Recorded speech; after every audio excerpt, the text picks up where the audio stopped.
B.J. Lawson, welcome back to the show. Thank you very much. Thank you for having me. Once again, I want to acknowledge the endorsement of Dr. Ron Paul, Congressman of the 14th District in Texas here, and you're running for the 4th District of North Carolina, but he actually called for a money bomb in support of you, B.J. Lawson, and of course that rallies those that are into the liberty all over this great land to support candidates in various areas of this country, and that's a significant endorsement, and I want to again acknowledge that, but also maybe you can let my listeners know, those listening to the podcast, what is it about you that has drawn you to the philosophy of Ron Paul? Well, I think in many ways for me, seeing Dr. Paul for the first time in the Republican South Carolina debate was a clarion wake-up call. This was the sign that I've been waiting for, that it was actually possible for a principled statesman to go to Washington and to tirelessly serve the people and defend the Constitution. I had been cynically disinterested in politics, although I've been for a long time after I left my medical practice or my surgical residency to start a hospital software company. I've been a student of economics and a student of history, and I'd really become fascinated by how our money and our banking and our economic systems work and how they work with our government. And I became convinced a long time ago, probably about 2000, 2001, that our nation was on a dangerous and unsustainable path. So to hear Dr. Paul stand up and speak the truth about economics and about foreign policy, really for the first time in my lifetime, I began to just wonder, where has this guy been hiding all my life? I was, after I did some more research, pretty much hooked and started out as a grassroots organizer for Dr. Paul in our meetup here in central North Carolina.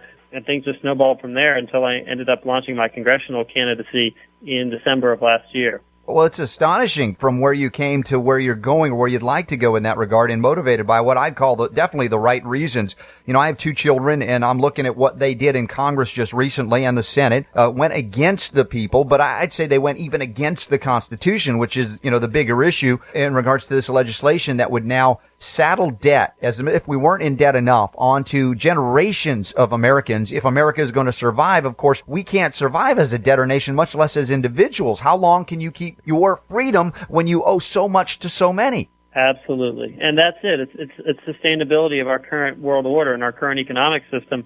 We're running out of time. And I think for me, and I think many people realize that the dynamic of things changed in this country the minute Bernanke and Paulson played the fear card a week ago Thursday. And that's basically to be going from a year of things are fine, the system is solvent, to all of a sudden things are going to crumble in a really big way unless you...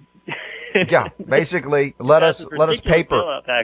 Let us paper all of America, all of the world even more. Well, let's go to a clip of Dianne Feinstein, because this is the question of, do we have a representative republic? Are these people in Washington, D.C. responding to us or some other masters that are hidden behind the veil of illusion somewhere? So let's run this clip of Dianne Feinstein. I've received 91,000 phone calls and emails from California, 85,000 of them opposed to this measure. There's a great deal of confusion out there. People don't understand it. What was printed most prominently was the original Paulson proposal, a proposal which gave one man control over $700 billion to dispense as he chose above the law with no administrative view or legislative oversight. Well, now that the similar thing has happened and it went up to $850 billion, and only 7% of her constituents even wanted it based on that math, she went ahead and voted for it as well. More reason why we need a B.J. Lawson in Congress, I think. Absolutely. And my incumbent here, David Price in North Carolina, he voted for the bailout twice, both the original as well as the gamed vote that they arranged to pass the Senate version of the bill. It's unconscionable what's going on here because we clearly no longer have a government that serves the people. And what we're living in is not a constitutional republic. It's not even a totalitarian democracy. We're clearly living in a form of corporate socialism run by some oligarchs out in Wall Street somewhere. Yeah, and even beyond that, because a big part of this bailout is going to international banks and bankers, not even within our own country. How they would justify that constitutionally is beyond me. I don't think they can. No, absolutely not. And that's what it boils down to, is that it's not a matter of these people even listening, these people in Washington even listening to their constituents. They're not following any rules at all. They're not listening to their constituents. They're not listening to the Constitution. They're clearly taking their orders from somewhere else. How is it possible that my listeners or people all over the Internet listening, whether it's be on YouTube or the blog or the podcast, can contribute in this money bob coming up Tuesday? Well, we'd love it if everyone visited our website. It's LawsonForCongress.com. LAWSONFORCongress.com, and check out the site. The donations are all going to be through the website.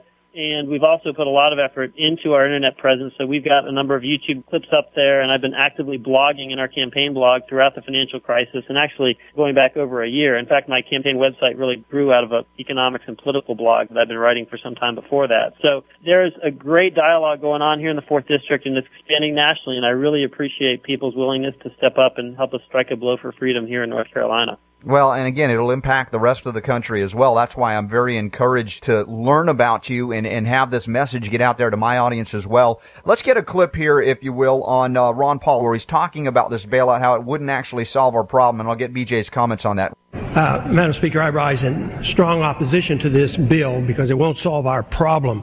It is said that we're in a liquidity crisis and a credit crunch, and all we need is more credit. The Federal Reserve has already injected over $1 trillion worth of credit, and it hasn't seemed to help a whole lot. Injecting another $600 or $700 billion will not solve the problem. Well, BJ, why is it that just throwing more money at this is not going to solve it? Well, and Dr. Paul is exactly right. The answer for a collapsing debt bubble is not and can never be more debt. And if we wanted to look for ways to dull the pain, there are things that we could do, although, frankly, what's at stake here is the survival of the current money and banking system. The root problem, as far as the banks being unwilling to lend and the contraction of credit, really gets down to two issues. It's trust and solvency. Banks right now don't trust one another. They're not willing to lend to each other. So all the lending that's going on pretty much it's reserves and money being lent from central banks all over the world. This is no longer just a U.S. problem, but global central banks to individual banks. And then the banks don't trust each other because many of them are, in fact, insolvent. The assets on their balance sheet are not worth nearly what they wish they were worth. And the effort to pay above market prices for these questionable assets is doomed to failure. And the only success it's going to have is basically pistol whipping the American taxpayer into paying these above market prices. And that's the part that's so disingenuous and so hurtful about this for me, is to listen to people, including Warren Buffett, who's up there saying that this bailout will work. He is very clear when he says this bailout will work if we pay market prices. And that's a huge caveat. And while I disagree that you can arrest the credit bubble by trying to, do this in the first place, he is right in the sense that there is a market price for these assets. And if we would let the market do the workout and let people who specialize in buying distressed assets and distressed debt go in and pay market prices, we would be able to get through this and we would be able to dull the pain. But instead, we're going to make things worse by this misguided effort to basically rake the taxpayers over the coals so that we can pay above market prices to these banks. And then, without even dealing with the problem of the bank's overall level of capitalization, which will not improve based upon buying these assets. Well, it's a big confidence game, or if we shorten it to a con game, and that is the American people now are seeing through it and saying, wow, I don't trust the system even with the bailout. And I think that's why people said, what's the point in indebting my children and my grandkids to something that they'll be born with, and that's it? No, there's got to be a better way. One of the things Dr. Ron Paul has also introduced is Free Competition and Currency Act, the fact that we have a right inherent to us by that which of our creation to contract. In other words, to interact with people economically in any way we, consenting adults can achieve to do so, whether it be by paying gold and silver, whether it be for exchange of goats and chickens for commerce. Exactly. Yet they've got a monopoly on paper money, which is destroying the integrity of our economy and has for many decades. Absolutely. And that's a huge part of our campaign here, is waking people up to the value of alternative means of exchange. People have this warped idea of what money is. People think money is just a Federal Reserve note. It's not.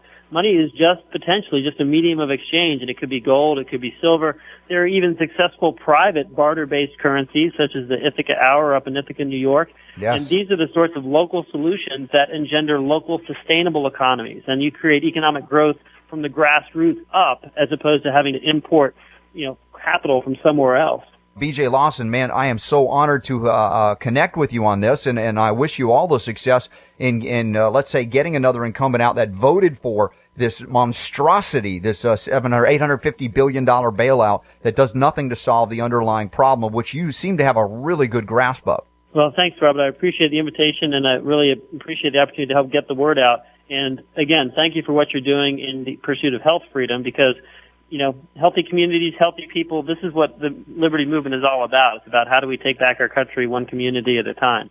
Absolutely. It's LawsonForCongress.com. The money bomb's up there. Even if you miss it, do what you can to donate, help out. We need more people that understand and back and support and defend the Constitution in Congress. And B.J. Lawson is a man that can do it with Dr. Ron Paul. It'll greatly increase the chances that we'll survive as a nation and flourish again once more in freedom under our Constitution. B.J. Lawson, again, thank you for being a part of the Robert Scott Bell Show podcast.